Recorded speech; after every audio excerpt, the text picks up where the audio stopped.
I think a lot of people have this idea that doubt is something that is sinful.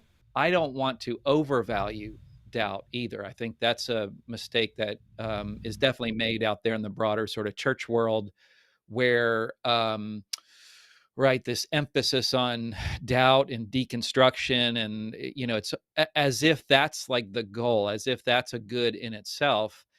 And I think it's a good, but I don't think it's good in itself. I don't think that's where we end up. I think it's only good as a means, or instrumentally good for us to gain greater knowledge of the truth, and as I say, even a greater faith. I do think it's compatible. I do think it's of value, but it's not a place I want to stay. I, I'll say this provocative thing from time to time, that I want my kids to doubt their faith at least a little bit, right? I don't want them to just take it all just because dad said it, they believe it, that settles it, kind of thing, or or whatever the case may be.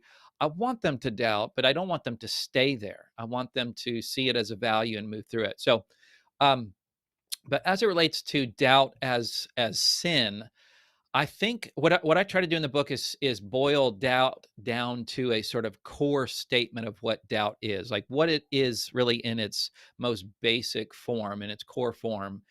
And there, in its core form, I don't think it's a choice at all. So if sin requires choice, right? If a kind of ought implies can principle applies, doubt is not a choice, then doubt can't be a sin. You can't say you ought not to doubt. Because most of us, I think, when we find ourselves in that again core place of doubt, that sort of initial phase, perhaps, we're not making the choice to do that. In fact, if we had the choice, we would choose to, run from that, to not be in that state, because it can be a really difficult place to be, as it was certainly for me. However, doubt can definitely manifest, right? Because we typically find ourselves in a place of doubt, where, as I try to define it in the book, or as I do define it in the book, I say that doubt is when one of our beliefs seems false. So it's a kind of seeming state. And again, we don't get much choice over the seeming state. Now, we can cultivate these things. We can sort of like,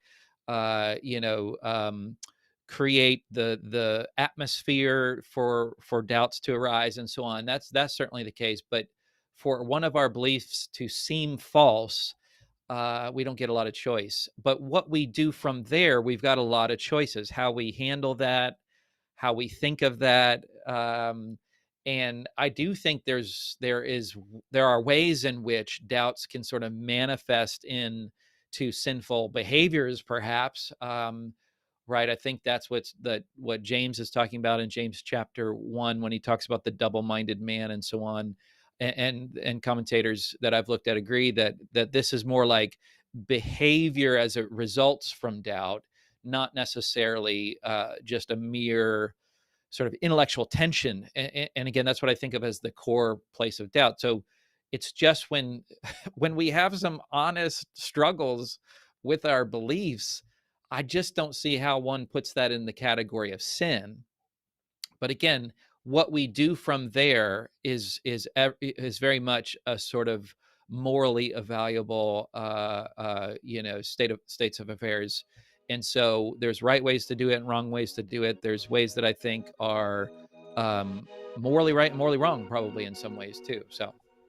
Hello, Cameron here. Thanks for watching this little clip. If you want more, there's actually a whole interview this clip came from. Just click the link on the screen. Oh, and by the way, we post 2 to 3 new videos a week. So if you're interested in apologetics at all, make sure to subscribe to my channel so you can catch our latest content.